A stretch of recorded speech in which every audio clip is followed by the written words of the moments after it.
देवी और सज्जनों, आज हम बात करेंगे कौन बनेगा करोड़पति के बारे में। रामायण और महाभारत के बाद ये ऐसा सीरियल है जो सन 2000 में जब ये लॉन्च हुआ था ना, सड़कें रात को सूनी हो जाया करती थी 9 बजे इस शो को देखने के लिए।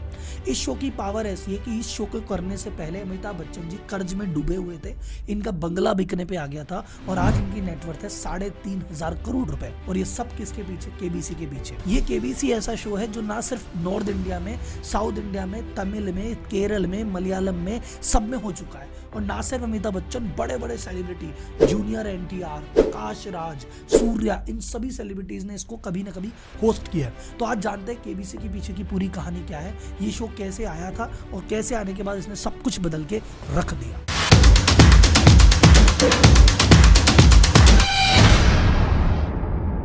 तो सर जी, कौन बनेगा करोड़पति की शुरुआत होती है स्टार से। स्टार क्या स्ट्रगल कर रहा था कि यार कैसे भारतीय मीडिया में एंट्री करे। आ तो गया था पर भयंकर लॉस में चल रहा था। तो किसी भी टीवी चैनल को हिट बनाने के लिए चाहिए होता है एक सुपर हिट शो, और उस सुपर हिट शो की तलाश चल रही थी। तो इनकी पूरी टीम ने डिसाइड करके कहा कि यार एक ब्रिटिश शो है who wants to be millionaire, उसकी इंडियन कॉपी बनाता है। मिलियनेयर की एक्चुअल में हिंदी की जाए तो लखपति होता है। तो उन्होंने कहा शो बनाते हैं कौन बनेगा लखपति, और इसकी जो स्क्रिप्ट थी वो बताई गई रूपर्ट मर्डॉक को, जो कि स्टार टीवी के हेड थे। उन्होंने कहा यार क्या होता है लखपति, कितना होता है? बोले 1 लाख रुपए। अरे बोले इसमें कुछ नहीं होता, इसको लखपति से करोड़पति करो। दूसरा उन्होंने जो बहुत बड़ा डिसीजन लिया जिससे कौन बनेगा करोड़पति इतना कामयाब हुआ, वो था कि बोले सर इसको है ना हफ्ते में 1 बार चलाएंगे। बोले नहीं, हफ्ते में 1 बार नहीं, हफ्ते में कम से कम 3, 4 या 5 बार आना चाहिए। तब जाके ये 2 डिसीजन के बाद से कौन बनेगा करोड़पति का डिसाइड हुआ कि हाँ यार ये लॉन्च करेंगे, हफ्ते में 4 बार करेंगे। अब एक तलाश थी इसको होस्ट कर सके। अब किसको बोले भाई साहब? बोले यार कोई बड़ा चेहरा। तो बड़ा चेहरा नाम आया कि अमिताभ बच्चन।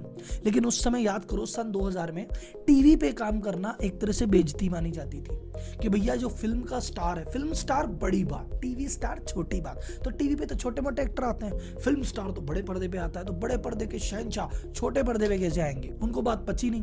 लेकिन भाई साहब मरता क्या ना करता। उस समय जो उनकी अमिताभ बच्चन जी की कंपनी थी वो लॉस में चल रही थी और उनपे टोटल 90 करोड़ रुपए का कर्जा था। इनका जो बंगला है ना प्रतीक्षा, वो बिकने पे तैयार हो गया था, प्रॉपर्टी अटैच हो गई थी कि भैया ये तो बिकेगा। वो तो अमर सिंह जी इनके दोस्त थे, उन्होंने सुब्रत राय सहारा को बोला। सुब्रत राय सहारा जी ने उस समय इनकी थोड़ी मदद की और प्रतीक्षा बंगला इनके पास रहा, नहीं तो घर से भी निकाल दिए जाते। इनके घर पे कहते हैं वो दौर बहुत डिफिकल्ट था, लोग बाग घर पे मांगने के लिए खड़े रहते थे, गालियां बकते थे फोन पे, मतलब बहुत बुरा दौर चल रहा था। उन्होंने कहा यार कुछ तो करना पड़ेगा। तो इनके मेकर्स ने जब इनको समझाया कैसे होगा क्या होगा, तो इनके साथ एक बार इंग्लैंड गए और इंग्लैंड जाके बकायदा इन्होंने देखा, उसका स्टेज देखा कि अच्छा ऐसा स्टेज बनेगा। फिर उसके 2-4 शो देखे, तब उनको लगा कि चलो ठीक है यार कुछ तो कर लेना चाहिए। उस समय इनको फीस मिली 25 लाख रुपए पर एपिसोड की फीस पे इन्होंने काम करना चालू किया कि चलो धीरे धीरे करके कुछ तो उतरेगा। और बहुत कुछ दाव पे था, स्टार टीवी का भी दाव पे लगा हुआ था, अमिताभ बच्चन का भी दाव पे लगा हुआ था। पर जब ये सीरीज लॉन्च हुई, इसने जो टीआरपी के रिकॉर्ड तोड़े, जो इसने भाई साहब इतिहास बनाया। मैंने बताया ना आपको कि रामायण और महाभारत के टाइम पे रोड सुनी रहती है, या इंडिया पाकिस्तान के मैच के दौरान। ये चौथा ऐसा ओकेजन था जब भाई साहब रोड सुनी रहने लग गई। और उस समय का दौर याद करो जब कौन बनेगा करोड़पति आता था, तो कंटेस्टेंट हॉट सीट पे बैठता ही था, करोड़ों लोग भी हॉट सीट पे होते थे। अपने घर पे बैठे हैं, सोफे पे बैठे हैं, गद्दे पे बैठे हैं, दादा दादी, नाना नानी, बच्चे, पूरा परिवार। और क्वेश्चन आते ही कहते हैं आंसर दो साहब, और बच्चे आंसर दे रहे हैं, पिताजी आंसर दे रहे हैं, फिर किसका सही किसका गलत, एक तरह का कंपटीशन बन गया था। और फिर अमिताभ बच्चन का चार्म ही ऐसा है, वो जब पहली बार टीवी पे बड़े पर्दे पे आए तो भाई सब खेल ही हो गया। आप ऐसा मान के चलो उस समय किसको फायदा हो? स्टार को फायदा होना ही था, हुआ। उसके साथ अमिताभ बच्चन की फाइनेंशियल हेल्थ सुधरी, उनकी भी सुधरी। तीसरे नंबर पे आप बात करें, क्विज बुक इतनी जबरदस्त तरीके से बिकी। क्विज की किताबें कोई पूछ नहीं रहा था, पड़ी पड़ी पुरानी हो रही थी, रिकॉर्ड टूट गए, स्टॉक खत्म होने लग गए। फोन कंपनियां जिनको कोई पूछ नहीं रहा था, वो फोन कंपनियों ने भैया 2.5 रुपए 3 रुपए चार्ज करने चालू किए, और लोग बाग फोन करने से रुक ही नहीं रहे थे। हॉट सीट पे आने की ऐसी जद्दोजहद लग रही थी। MTNL, BSNL, एयरटेल सबने करोड़ों रुपए कमाए। आप में से कुछ लोग जिन्होंने कौन बनेगा करोड़पति अभी देखना चालू किया है, वो कह रहे होंगे सर ये तो सोनी पे आता, आप स्टार की बात कर रहे हैं। सर ये लॉन्च स्टार पे हुआ था।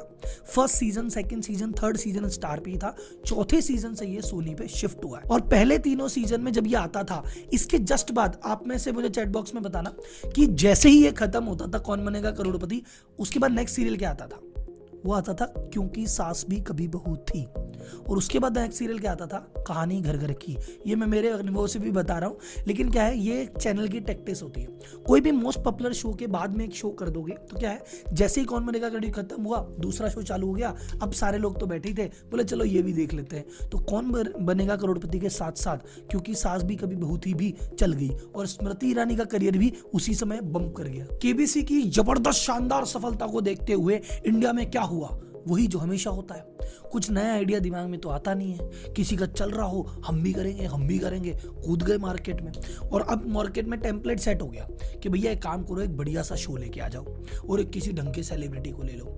तो भैया एक चैनल पे आया 10 का दम, सलमान भाई आए हमारे कि आओ जी भाई साहब हम कुछ करते हैं। यार वो सेशन चला ही नहीं भाई साहब। कोई बात नहीं, बोले सलमान नहीं आता, शाहरुख को लेके आते हैं। तो शाहरुख कौन सा लेके आए, क्या आप 5वीं पास से तेज हैं, भैया वो भी नहीं चला, वो भी फ्लॉप हो गया। फिर बोला चलो कोई बात नहीं, पुराने जमाने के लेके अनुपम खेर को लेके आए, सवाल 10 करोड़ का, वो भी नहीं चला।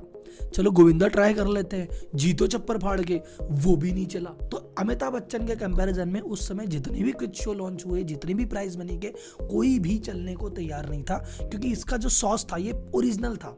फिर इनके पास अमिताभ बच्चन था और जो कनेक्ट इन्होंने बना रखा था वो सब लोग इनमें से कोई बना नहीं पाए। तो एक चीज, बिजनेस लेसन या लाइफ लेसन, कोई एक व्यक्ति ने अगर एक मार्केट में एक चीज कर ली है, उसकी कॉपी करने से कुछ नहीं होगा, क्योंकि जब आप कॉपी करते हो तो क्या होता है, मेजर जो माल था, जूस था, वो तो निकल चुका, आप तो भाई साहब खल खाने के लिए बैठे हो। तो अगर आप चाहते हैं कि बिजनेस में यार सर जी ये कैसे करें, अगर कॉपी कैट ना करें तो इनोवेशन कैसे करें, नई चीजें कैसे सीखें, चीजों को मार्केट कैसे करें, तो आपको एक बहुत सारे लोगों को पता है, नहीं पता, I am also a business coach, channel का नाम भी है, और I do business courses on regular basis. तो मेरा एक कोर्स चलता है व्यापारी टू सीईओ, जिसमें हम बताते हैं कि एक व्यापारी की सोच कैसी होती है और एक सीईओ की सोच कैसी होती है। आप अपना एम्प्लॉय की हायरिंग, आप अपने एम्प्लॉय का मैनेजमेंट, आप अपनी सेल्स, मार्केटिंग, फाइनेंस, अपना डेली का रूटीन, अपना फोकस कैसे और बेटर कर सकते हो और कैसे एक सीईओ की तरह बेटर जिंदगी जी सकते हो। तो ये पूरा कोर्स है, नीचे डिस्क्रिप्शन में लिंक है, आप चाहें तो उसको रजिस्टर कर सकते हैं। और इस पूरे कोर्स में हम कराते क्या है वो देखना हो तो उस पर एक अलग वीडियो है, वो भी मैंने आपको लिंक डिस्क्रिप्शन में दे दिया है। तो अगर आप बिजनेसमैन हैं और बिजनेस के बारे में सीखना समझना चाहते हैं, मुझसे 4 घंटे लाइव बातचीत करना चाहते हैं, तो रजिस्टर्ड कीजिए। अब अपन चलते हैं अपने मेन टॉपिक केबीसी पे। एक चीज मानो, नॉर्थ इंडिया ने या फिर बॉलीवुड ने एक चैनल शो प्रोड्यूस किया, वो हिट रहा, बाकी बॉलीवुड ने 4-5 कॉपी के और ट्राई किए, फ्लॉप हो गए। लेकिन भाई साहब ये चीज जब रीजनल में गई ना, वहां सुपर डुपर हिट हुई। रीजनल में आप पूछोगे राहुल जी रीजनल में कहां गई, मैं जब आपको कह रहा हूं आप मुझे बताओ कहां नहीं गई। कौन बनेगा करोड़पति के रीजनल राइट्स बाकी सब अलग अलग इंडस्ट्री ने खरीदे और वहां पे इन्होंने super duper hit shows produce किए। मैं 2-4 के आपको नाम बताता हूं। अगर आप रीजनल दर्शक हैं तो मुझे बताइए क्या आप ये चैनल देखते थे या नहीं देखते थे। बंगाली में हमारे दादा ने, सौरव गांगुली ने लॉन्च किया की होबे बंगलार कोटिपति, कि बंगाल का करोड़पति कौन होगा, उसको पहला लॉन्च किया सौरव गांगुली ने खुद ने। फिर सेकंड में प्रसन्नजीत चटर्जी, उन्होंने इसको कंटिन्यू किया और वहां पे भैया ये हिट शो है। बताइए अगर आप बंगाल से क्या ये देखते हैं। मराठी ने लॉन्च किया को होइल मराठी करोड़पति, वहां पे सचिन खेडेकर जी ने इसको होस्ट किया और भाई साहब वो भी जबरदस्त सुपर हिट रहा। तेलुगु में जो कौन बनेगा करोड़पति का वर्जन था उसको होस्ट किया चिरंजीवी ने, उसके बाद नागार्जुन ने, और अब उसको होस्ट कर रहे जूनियर एनटीआर, हाँ आपके आरआर वाले। मलयालम में सुरेश गोपी इसको होस्ट करते हैं, कन्नड़ में पॉपुलर स्टार पुनीत राजकुमार जी इसको होस्ट किया करते थे, और तमिल में हमारे फेवरेट सूर्या भाई, प्रकाश राज, अरविंद स्वामी, ये सब इसको होस्ट किया करते हैं। तो अगर मैं कौन बनेगा करोड़पति के 14 सीजन की व्यूअरशिप उठाऊं और ये सभी रीजनल सिनेमा को जोड़ दूं तो कौन बनेगा करोड़पति इंडिया के इतिहास का मेरे हिसाब से सबसे सफल टीवी शो है। आपको क्या लगता है इससे भी सफल कोई टीवी शो रहा जो इतना ज्यादा पॉपुलर रहा, इतने ज्यादा वेरिएंट में गया? तो मुझे कमेंट बॉक्स में बताओ। और क्या आप कौन बनेगा करोड़पति देखते थे या देखते हो, और देखते हो तो क्या कारण है, उसमें सबसे ज्यादा क्या पसंद आता है मुझे कमेंट बॉक्स में जरूर बताना। और अगर व्यापारी टू सीईओ आपको करना है तो लिंक पे भी सब्सक्राइब कर लो। इस संडे 10 से 2 मिलेंगे। अगर आप बिजनेसमैन है ना सर, सारे कॉन्सेप्ट खोल के रख देंगे अपन, ठीक है। आप अपनी जिंदगी के बेस्ट 4 घंटे दोगे, ये मैं आपको वादा कर सकता हूं। अब अगले वीडियो पे फिर मिलते हैं, तब तक के लिए धन्यवाद। जय हिंद।